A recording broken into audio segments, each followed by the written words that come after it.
안녕하세요. 오늘은 전기차 시장의 가장 큰 변수가 될 수 있는 보조금 축소 문제에 대해 이야기해 보겠습니다. 제목 그대로 보조금이 줄거나 사라지는 순간 전기차 시장은 어떤 변화를 맞게 될까요? 전기차는 지금까지 각국 정부의 보조금, 세제 혜택, 정책적 지원을 등에 업고 성장해 왔습니다. 소비자 입장에서는 보조금이 사실상 전기차 구매의 가격 안전판 역할을 해왔죠. 하지만 이제 세계 각국이 점점 지원을 줄이는 방향으로 움직이고 있습니다. 세금 부담, 재정 악화, 전기차, 시장 자체의 성숙 등 여러 이유가 겹치면서 보조금 시대의 끝이 다가오고 있습니다. 그렇다면 시장은 어떤 반응을 보일까요? 1. 보조금의 역할 전기차 성장의 숨은 동력. 먼저 보조금이 어떤 역할을 했는지부터 살펴봐야 합니다. 전기차 초기 시장은 내연기관차보다 비싼 가격 때문에 일반 소비자가 쉽게 접근하기 어려웠습니다. 예를 들어 내연기관 SUV가 3천만 원대라면 같은 급의 전기차는 5천만 원이 넘는 경우가 많았죠. 이 격차를 줄여준 것이 바로 정부 보조금입니다. 한국만 해도 아이오니고 같은 차량이 보조금 전에는 5천만 원대, 후반 보조금 적용 후에는 4천만 원대에 살 수 있었습니다. 소비자가 느끼는 체감 차이는 상당히 컸습니다. 미국도 마찬가지입니다. IRA, 즉 인플레이션 감축법을 통해 최대 7,500달러의 세액 공제가 제공되면서 테슬라, 포드, 현대기아 등이 시장을 확대할 수 있었습니다. 결국 보조금은 단순히 가격을 낮춰주는 정책이 아니라 전기차 시장이 초기 생존 단계에서 자리 잡을 수 있도록 밀어준 인큐베이터 역할을 했다고 볼 수 있습니다. 보조금 축소의 실제 사례들. 그렇다면 보조금이 줄어들면 시장은 어떻게 반응했을까요? 실제 사례를 살펴보면 답이 보입니다. 첫 번째, 중국. 중국은 세계 최대 전기차 시장이자 보조금 정책의 본산이었습니다. 2010년대 초반부터 대규모 지원을 쏟아부으면서 BYD 같은 로컬 브랜드가 폭발적으로 성장했죠. 하지만 2022년 말 중국 정부가 전기차 보조금을 전면 중단하자 2023년 초 전기차 판매량이 급감했습니다. 소비자들이 가격을 감당하지 못하고 다시 구매를 미룬 겁니다. 두 번째, 독일. 유럽 최대 자동차 시장인 독일 역시 친환경차 보조금을 삭감했습니다. 그 결과 전기차 판매가 급격히 줄며 업계에 충격을 줬습니다. 독일은 폭스바겐, BMW, 메르세데스 같은 자국 브랜드들이 전기차 전환을 추진하는 상황인데 보조금 삭감이 발목을 잡은 셈이죠. 세 번째, 미국. 미국은 IRA를 통해 보조금을 강화한 것처럼 보이지만 사실상 조건을 까다롭게 해서 혜택을 받지 못하는 차량도 많습니다. 북미 지역에서 생산되지 않은 전기차, 중국산 배터리를 사용하는 모델은 보조금 대상에서 제외되었죠. 그 결과 소비자는 혼란을 겪고 기업은 현지 생산을 서두를 수밖에 없었습니다. 이 사례들이 공통적으로 보여주는 건 보조금 축소는 즉각적인 판매 급락으로 이어진다는 겁니다. 3.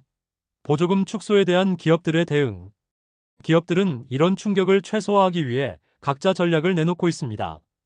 테슬라는 가격 인하라는 전공법을 택했습니다.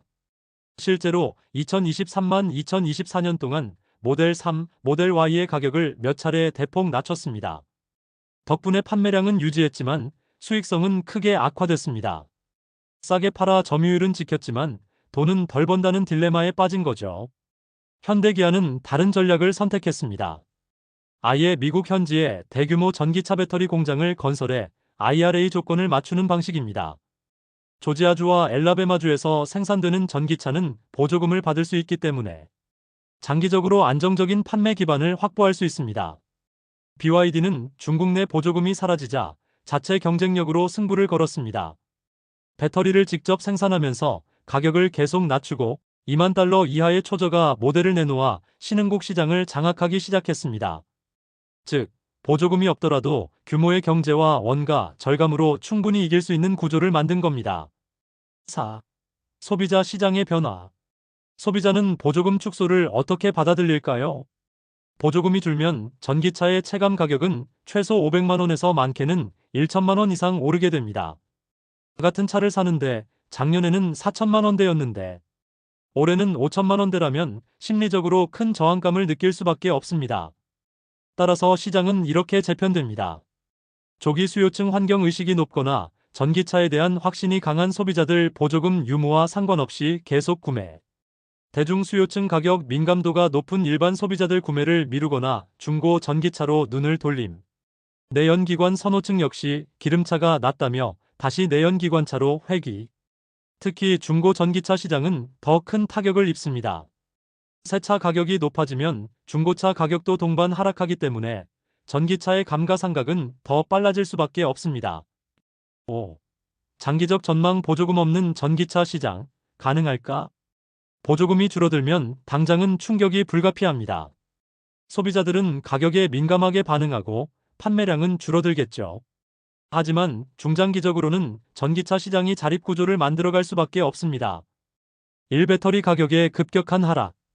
배터리는 전기차 원가의 3040%를 차지합니다. 2010년만 해도 1kWh당 배터리 가격은 $1200 수준이었지만 2024년 현재는 $130까지 떨어졌습니다. 2030년에는 $60 아래로 떨어질 것이라는 전망도 있습니다. 이 수치가 의미하는 건 5년 안에 전기차 가격 자체가 내연기관차와 동일해지거나 오히려 저렴해질 수 있다는 점입니다. 보조금 없이도 가격 경쟁력을 갖추게 되는 것이죠. 이 생산 규모의 경제. 테슬라, BYD, 현대기아 같은 글로벌 메이커들은 연간 수백만 대 규모의 생산 능력을 확보하고 있습니다. 대량 생산은 부품 단가를 낮추고 충전 인프라를 확대할 명분을 만들어줍니다. 마치 스마트폰이 처음에는 고가였지만 대중화되면서 누구나 살 수 있게 된 것과 같은 원리입니다. 3. 충전 인프라 확대. 전기차의 가장 큰 불안은 충전입니다. 그러나 각국 정부와 민간 기업은 충전소 설치에 적극적으로 나서고 있습니다. 북미에서는 테슬라 슈퍼차저가 표준화되었고 유럽과 한국도 초고속 충전소가 빠르게 늘고 있습니다. 충전 걱정이 줄어들수록 보조금의 존재 여부는 중요하지 않게 됩니다. 4. 배터리 재활용과 2차 자원 시장. 전기차 배터리는 수명이 다해도 재활용이 가능합니다. 사용된 배터리에서 리튬, 코발트, 니켈 같은 핵심 자원을 다시 추출해 새 배터리를 만드는 기술이 상용화되고 있습니다. 이 산업이 커지면 배터리 원가 부담은 더 낮아지고 보조금 없이도 시장이 지속될 수 있습니다.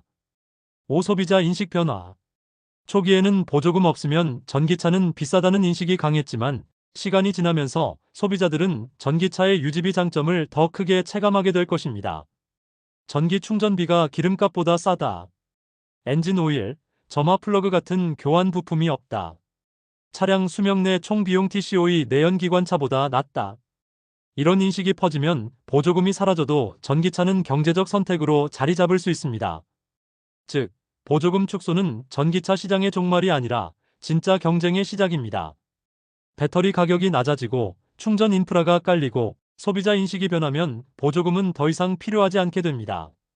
앞으로의 전기차 시장은 세금 지원에 의존하지 않고도 굴러가는 진정한 자립 시장으로 진화할 것입니다.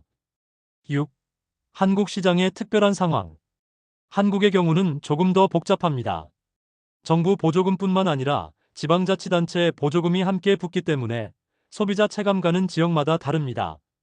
서울, 경기, 부산은 지원이 많지만 지방 소도시는 상대적으로 적은 경우도 있습니다. 만약 정부 보조금이 줄면 소비자는 더더욱 고급형 모델이나 기업 공공기관, 분리 차량 중심으로 시장이 재편될 수 있습니다.